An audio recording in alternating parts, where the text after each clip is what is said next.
My name is Percy Jackson. Getting in trouble is like breathing for me. The hit series returns to Disney Plus and Hulu. The danger the camp is under is greater than you can possibly imagine. For the key to our survival, 3 of you must quest to the Sea of Monsters. Let's go do the impossible. I'm not gonna let some stupid monster stand in my way. Percy Jackson and the Olympians. New season now on Disney Plus and Hulu. Learn more at disneyplus.com/what's-on. When the holidays start to feel a bit repetitive, reach for a Sprite Winter Spiced Cranberry and put your twist on tradition. A bold cranberry and winter spice flavor fusion, Sprite Winter Spiced Cranberry is a refreshing way to shake things up this sipping season. And only for a limited time. Sprite, obey your thirst. Hello everybody and welcome to 3D Printing Basics. I just wanted to let you know that if you're interested in getting every single episode a week before its release and ad-free, then please head over to my Patreon. The link will be in the show notes, and like I said, you can get every single episode ad-free and a week before its initial release date.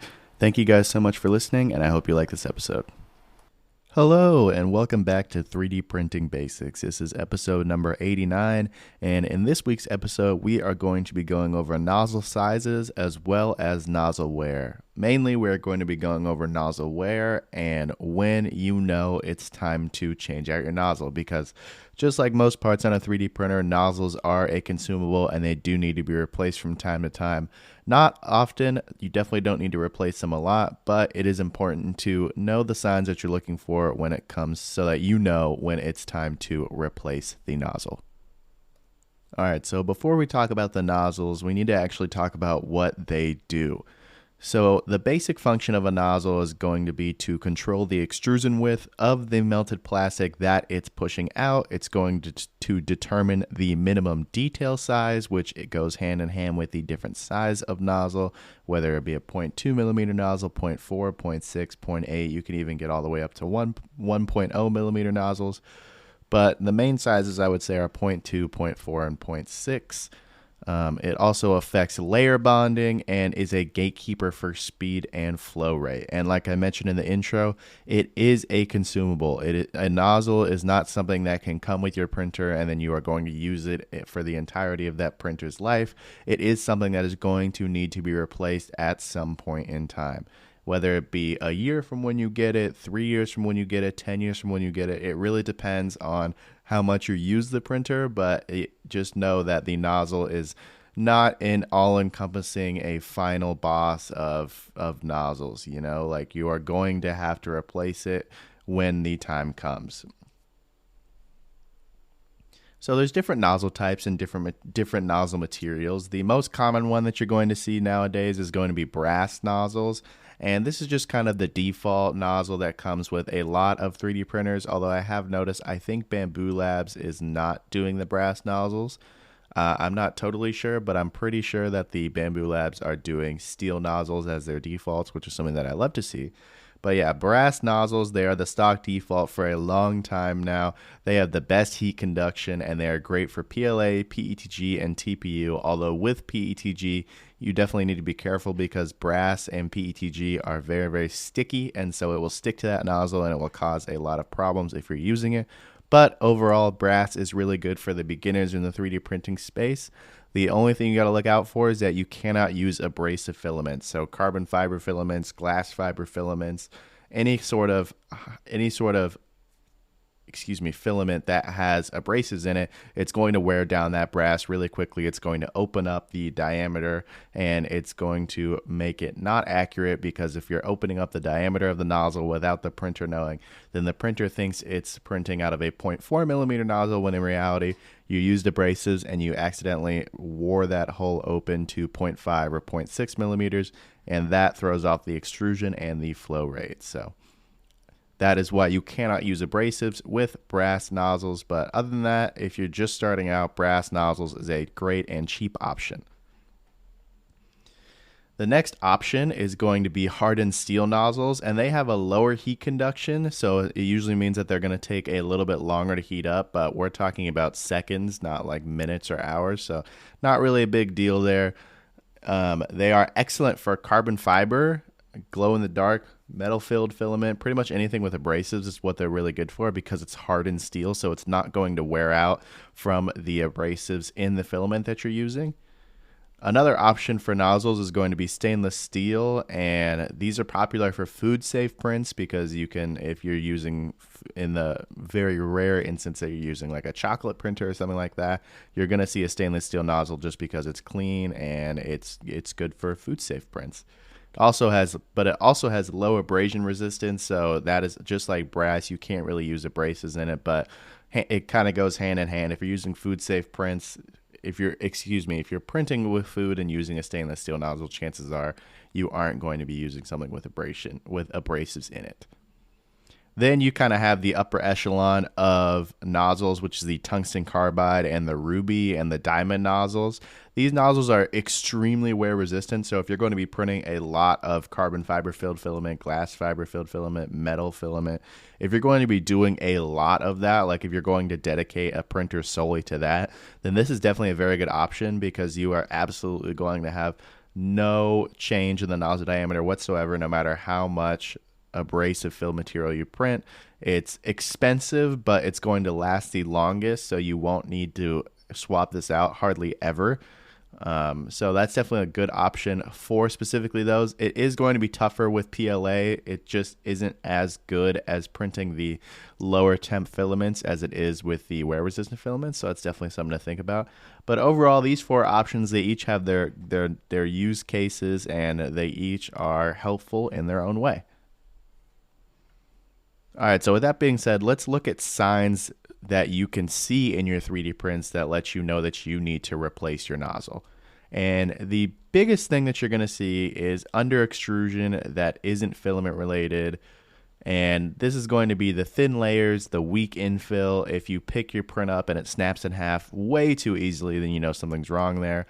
And you often can tell just because the print looks weird. You know, it just isn't going to look like what it's supposed to look like in the slicer. If you printed it before, it's not going to look at other prints. And this is actually how I was able to tell that one of my nozzles was completely worn out and just unusable, is because I was printing something that I have printed before, and when I pulled it off the bed, it looked not completely indifferent from what the normal products look like, but it looked just a little bit off. And that little bit of it looking off, just the lines weren't as straight as they usually are. They kind of looked a little wobbly. And initially, I thought it just needed a calibration test. So I ran the calibration test and I printed it again and I got the same result. And that kind of clued me into, hey, maybe this might be a nozzle problem. And so I pulled the nozzle off and compared it to a brand new nozzle. And sure enough, the opening at the nozzle was worn and it was noticeably bigger than what the normal 0.4 millimeter opening is for those nozzles. And so that kind of clued me in. But like I said, I feel like at the end of the day, it's going to be pretty easy to tell that you might need to replace your nozzle. Just prints are not going to be looking right. But some of the kind of dead giveaways are the thin layers, the weak infill, inconsistent extrusion. You're going to have stringing suddenly getting worse, like out of nowhere. It's just going to seem like a lot of stringing for seemingly no reason. If you have some visible physical damage, especially this will be noticeable on the brass nozzles. If you have something like a flattened nozzle tip or you have scratches on the print bed from scraping across the surfaces, if just the brass nozzle itself, just because brass is a pretty soft metal, so it's going to get marked up, nicked. It's going to get deformed easily, and so you're going to be able to tell pretty easily when it's been messed with or when it's been damaged. You can definitely tell when the nozzle diameter is changed, which is what I just talked about. The sudden loss in print detail, all that kind of goes hand in hand. And also, if you're using a lot of carbon-filled or glass-filled filaments, that's when you need to be extra sort of checking around to make sure that the nozzle has not worn, just because those abrasive-filled filaments are known to wear down those nozzles. All right, now that we've got the signs of a deformed nozzle out of the way, let's talk about how often you should just replace a nozzle. So even if your nozzle is working perfectly and you don't have any issues whatsoever, you still should replace your nozzle after a certain amount of time just for the sake of avoiding those issues in the future. So if you're using a brass nozzle and you're not using any abrasives, which you should never use abrasives on a brass filament or a brass nozzle anyway, you should probably look to replace that after about a year or so of printing pretty regularly. If you're not printing regularly, then every 2 or 3 years should be fine. These brass nozzles, in my opinion, they're pretty good at holding up, especially if you're just printing PLA and you don't do anything like slam into the bed or knock a lot of parts. You should be totally fine to use it for at least a year. For the hardened steel and the stainless steel, you're going to be looking at about every 2 years, so about double the life of a brass nozzle. But again, these timelines are pretty much to be decided on your own. It depends on what you're printing. It depends on how often you slam the nozzle into the bed, if that ever happens, how often the nozzle hits parts accidentally.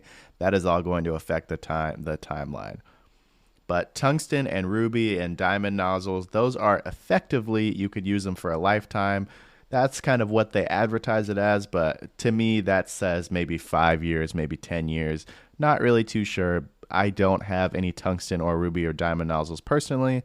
I just have never had a need for them. I don't print a whole lot of abrasives, and the ones I do print, I have the hardened steel nozzle. That seems to work great. So at the end of the day, it should just kind of be a feeling thing. If you feel like you haven't replaced your nozzle in a long time and it might be getting time to replace it, then you should replace it. It's better to be safe than sorry, and nozzles overall are a pretty cheap consumable in the 3D printing space.